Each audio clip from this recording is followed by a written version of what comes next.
I signed up to a program 30 days before we launched our first gym. We launched our first days 28 days in, and in 2 days, I made 24 grand to pay for the program. Here's exactly how we did it and why I even decided to sign up before we had a gym. So throwback like 5 years ago. Kira's got a little post-it note saying that she wants to have her first gym, and it's always been our pipe dream. I've been doing some PT, she's been working in gyms. She's 21 and I'm 23. And we're looking at this building and we're going, oh my God, it would be amazing if we could have our first gym. We had a small little community, we had a little WhatsApp group called Bath Calisthenics. It was so cute. And we've been doing meetups for a little time. We're about a year at the time. After lockdown, we've been running these meetups in the park.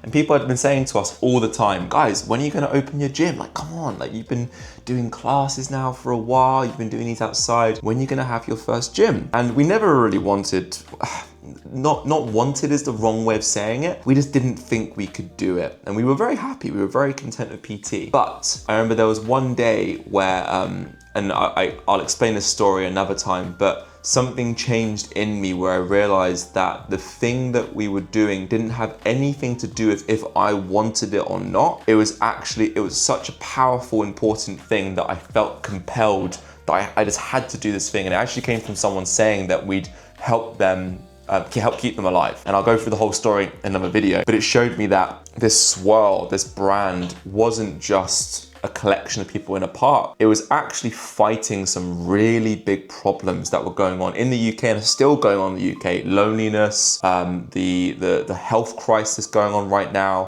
obesity, we're all moving to short-term fixes. And all of that was the complete opposite. CaliUnity was the opposite of that, and it helped all of it. And so we were like, you know what? Let's do it. We're gonna make our first gym. So we had to find a lease. And actually the funny thing was we applied to the Arch, and the lady got back to us and said, sorry, there's someone else already in the queue. You can't have that. And so we just kept looking. 8 months later, I get an email saying, by the way, they dropped out. Do you want in? And I was like, oh my God, this is scary. So I spoke to Kiwi and I said, all right, let's do it. And we started putting the plans together. It's so funny. I find it so funny. Like I know a lot of gym owners now, right? Everyone thinks about the equipment.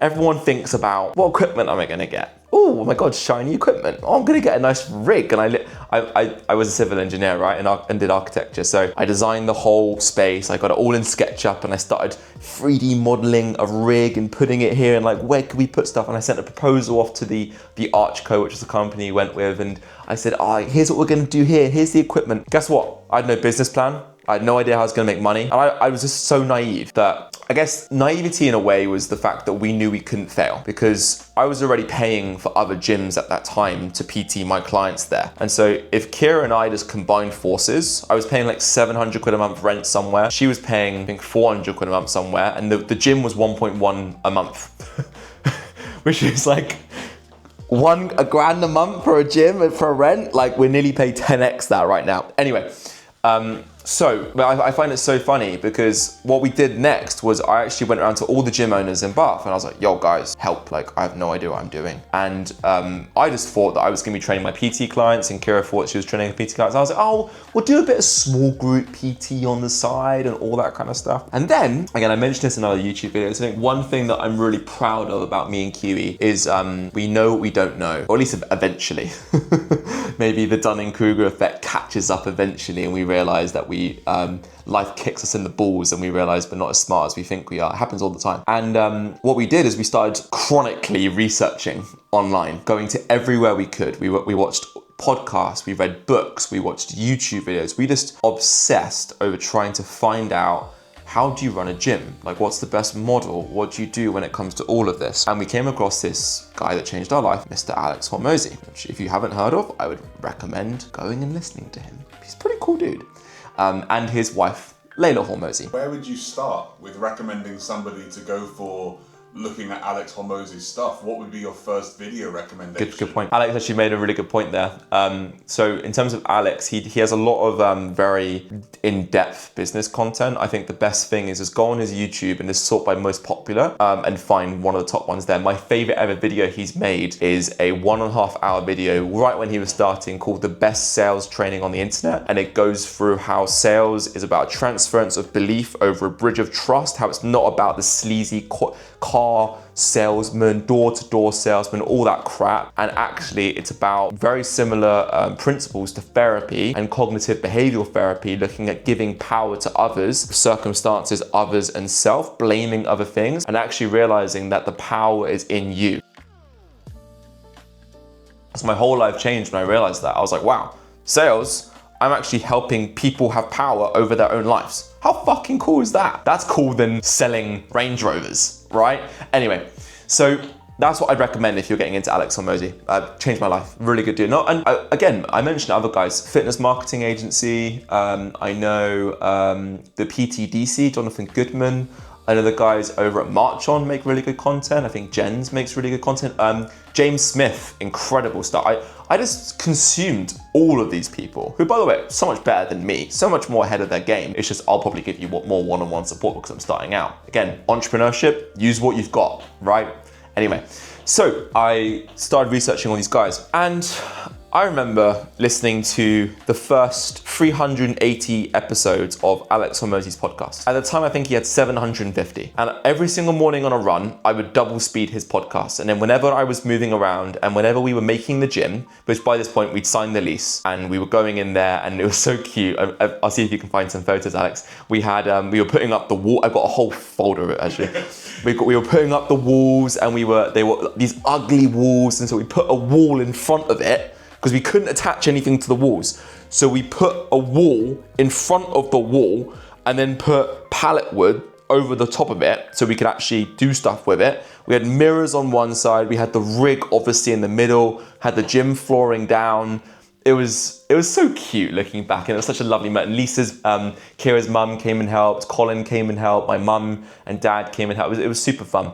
We were thinking about the plans for the gym, we were thinking about all this stuff. And then I realized, and I was talking to a mentor of mine, his name's Jackson. And if you read the book, you'll know Jackson, chapter 6. He changed my life as well. And Jackson had really helped me with the business principles of running a PT business. He at the time was he helped video business owners make more money, because people are very creative, but they're not very good at making money or business stuff. And it's all well and good being good at your craft, but if you don't know how to get clients, it doesn't fucking matter, because you can't help people. And who did that sound like at the time, right? I was good at gym stuff. I was making a good product. I had no bloody clue how to do business. I knew how to PT. But if you've read the book, you know it's a completely different game getting into the gym industry. Completely different game. There's Act 1, which is the boundary is overcoming yourself, overcoming your fears, your doubts.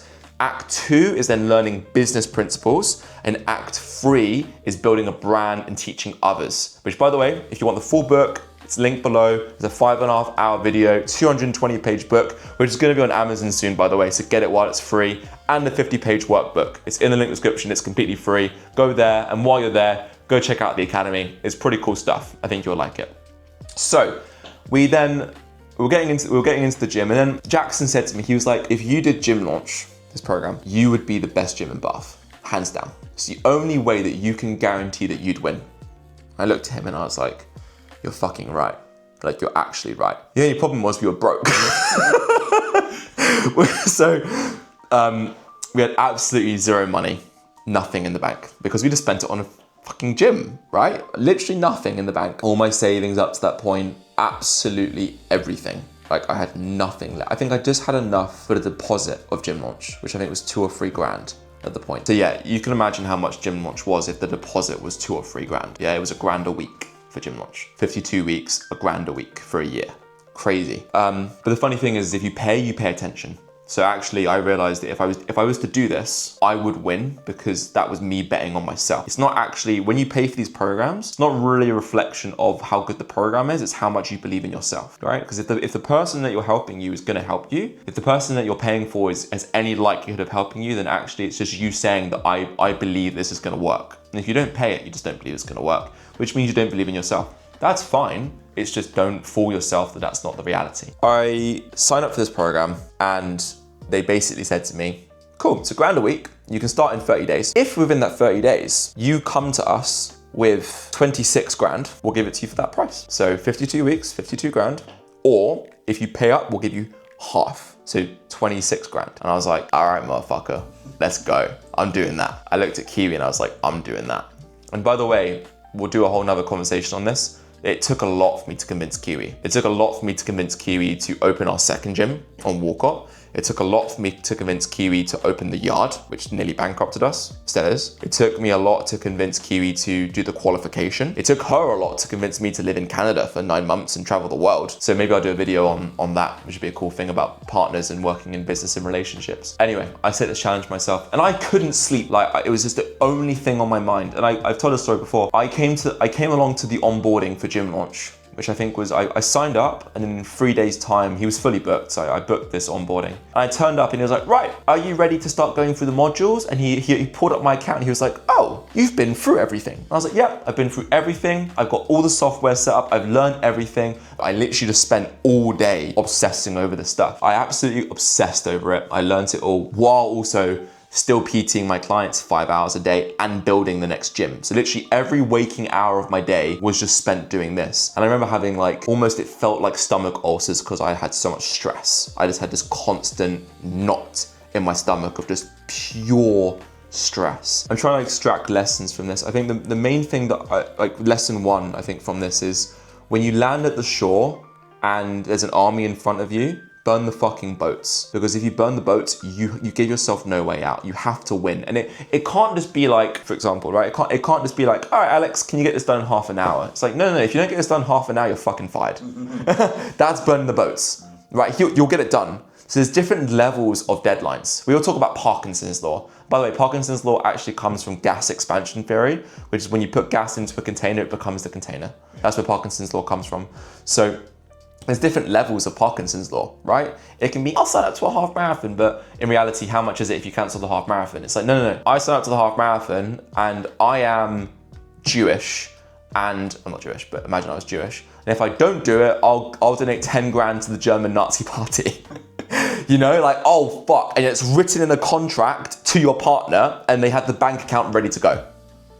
That you're doing a half marathon. So I had this on my mind. And again, it was my only focus. But did you know, when you're multitasking, multitasking doesn't exist. You're just constantly switching between the two tasks. There's no such thing as, you cannot focus on two things at once, right? So you're just going bam, bam, bam, bam, bam, bam, bam. The only focus on my brain was, how do I make 26 grand? And guess what? I was quite lucky because Kira had a few clients and I had a full calendar. So I'm not gonna lie to you and sit here and be like, I just pulled it out my ass from nothing. No, I had 3 to 5 years of goodwill saved up. Let's just be real, right? It's true. I've been training my clients. They are wealthy people. 4 grand to them is nothing. It's like a golfing holiday, right? So that's true. But the most I'd ever asked someone for before that was £400, which was for me a pack of 10 sessions for personal training. It was either £50 or £60 per session. If they paid up for 10, I did 400 and I just sent invoices for 400. And I remember launching the gym and I can't remember anything. I only remember the photos. That's all I can remember because it's just from seeing the photos and the videos. Because the whole time I was like, this is nothing. The gym doesn't mean anything. In 2 days time, that was the 28th day. In 2 days time, I need to bank transfer 26 grand and I've got nothing in my bank account. That was scary. That was absolutely scary. I remember I bought Kiwi this little cute, what's it called? Like what, cuddly toy called Mush, like the mushroom from Mario. And all she used to do all day was just hold on to it because she was just so stressed. She was just so anxious. She used to fall asleep with it. And the phrase that got her through her Ironman was, just keep swimming, just keep swimming, just keep swimming, swimming. I was just like, just keep sailing, just keep sailing, just keep sailing, sailing, sailing. But anyway, we built the gym, we built all this stuff. So that was another stressor. That was literally, it's funny how when you have this bigger goal, everything else becomes easy. Like once you've done ultra marathons, half marathons are like, that's a fucking morning run. So building the gym was like, whatever, right? But making this money, and also by the way, this 1 month period made everything else in my life in terms of making money easy. When we raised money for the next gym and we had no money, guess what? We were like, we did 26 grand in 2 days without a gym. Like, do you reckon that with 100 clients that we can raise 40? Yeah, and we did. That's a whole other story. And when we raised 25 grand through sponsorship deals, right? I was like, how easy is that gonna be? It actually, when you've done your homework and you realize that you can do your homework in 10 minutes, you never do it on time anymore because you're just like, I can just wing this, which is a bad thing and a good thing. And it has treated me well, but also it's meant that actually procrastination becomes real and I get positively reinforced for it. Like almost like I have a barometer for which things are urgent, and I will only do the things that are urgent. So I'm literally in a constant state of either fight or rest. And it happens a lot. Just being real with you. Anyway, long-winded story. So luckily, Gym Launch were incredible. They gave us all the scripts. They told us exactly what to say. And this is the thing. This is what's so valuable. And let me tell you a quick story about this. I was listening to a podcast from Hormozy yesterday, and he said that he got one of the most tragic emails from a gym owner. The gym owner messaged him and be like, "Hey man, I ran your price raise letter, and 90% of my gym members left. And I had to close down my whole business, and I got like a divorce and everything. Thanks, man." And Hormozy was like, "What the fuck? Like, I've done that with thousands of gyms. I know it works." So the guy, Hormozy, messaged him back. And the guy said, "Yeah, I was charging $30 a month, and I upped my price to $200 a month." And he was like, "No." And this is the thing, this is the fallacy sometimes of advice giving. I'm not giving advice. My life is a documentary, not a sermon. I'm not saying you should. I'm saying this is what I did. Maybe I wouldn't just put all of your money in a new gym if you haven't got any clients, but just know that I did and it worked. So know that you can do more. Maybe not as much, but you can definitely do more and you can push yourself more. That's hopefully what I can give to you. So the thing is Gym Launch, A, gave us proof. People had shown they'd done it before. B, they gave us a plan, right? And even if it wasn't perfect, it wasn't amazing, but it's almost like faith, right? Like I knew this worked, and my coach had faith in me, which meant that I had faith that I could do the thing. And that was huge. I could not have done this on my own. No way. I had Kiwi there as well, like having faith in me. And so I sent out the email, I sent out the message, and it was my first like email blast and my first text blast, whatever. And I booked them in on my new booking software that I've been setting up and all this kind of stuff. And I remember walking into my first consultation. I'm not gonna say his name to protect him, but he was my first ever client for the gym. First person that paid me money for the gym. And I sat down with him and I just talked at him for 10 minutes. I was like, "This is gonna be so good. It's gonna be amazing. I promise. Oh my God, small group. We're gonna train you whatever you want. We can train your son. He can come along as well. Oh my God, we've been training you online, but like being here in person is gonna be so much better." And he was just sat there and he was like, "Cool." And like, that's completely wrong, by the way, in terms of sale. And I was like, and he was like, "Cool, so how much is it?" And I said, $4,000. And I nearly like choked on my breath saying it. It's like $4,000. He was like, "Yeah, done." And I got up, I was like, "Okay." I got the contract, put it in front of me. He went, "Yeah, cool, sounds good, starting here." Signed it. He's like, "Cool." I was like, he's like, "When can I start?" I was like, "Okay, I'll see you on Monday." It was like a Saturday. It was like, "I'll see you on Monday." I was like, "Monday at like 9:30? He's like, "Yep, see you then." And I was like, "Okay, man, have a good one. See you later." He left. I called Kiwi immediately. I was like, $4,000. I was like, "Send the invoice." She was like, "What?" I was like, "Yeah, like send him an invoice." Because he signed the contract. She sent him the invoice. I'm not even kidding. 5 minutes later, $4,000 hit the bank account. And that was something for me that I realized, A, solve rich people's problems, they pay better. B, I think my life would have turned out very differently if that man didn't believe in me. And actually my life I don't believe I've done well yet. That's a classic entrepreneur's fallacy, but whatever. We can save the therapy for another time. Thank you guys. But I've had relative success in the gym industry. And I look back and I was like, it was complete luck, because guess what? If that first person said no, do you reckon I would have been a bit burnt from that? It's not gonna work. No one else is gonna say yes. The level of, not necessarily faith, but the level of confidence, because confidence comes from competence, right? The confidence metric that I'd have for the rest of the calls, do you reckon that would be less? And do you reckon the fact that someone had just paid me $4,000 meant that for the rest of them, I was like, "Oh my God, yeah, like someone's already done it. Like get involved. There's only 10 spaces. One of them is already gone." So looking back, I'm like, I don't know, this is why I believe in like higher power or spirituality or something, because I think something up there was like, yeah, you deserve to win. And this is a good thing. And like, you should do this. Here's this first win. I could have booked anyone. There was loads of people that said no. I could have booked in 5 people that said no, and I would have been fucked. Because that person would have come in, I would have spoken more to him, I would have come for a frame of even more wanting and needy, and he might have said no. I guess it's like, what are some lessons I learned? But yeah, and long story short, within 2 days, we'd collected 26 grand. I sent it over to Gym Launch. We paid the whole thing. Well, I'd never seen that amount of money in my bank account before ever in my life. All I know is that this story, looking back on it, I think it's really helped me to realize that I'm not as good as I think I am. I could just be playing with the hands that I'm dealt. And in that case, I'm very lucky. I got dealt to whatever it's called, like aces in poker, right? You can tell I don't play poker. I got dealt pocket aces, right? And I got very lucky that I got another 2 aces that came up. I got very lucky with that scenario.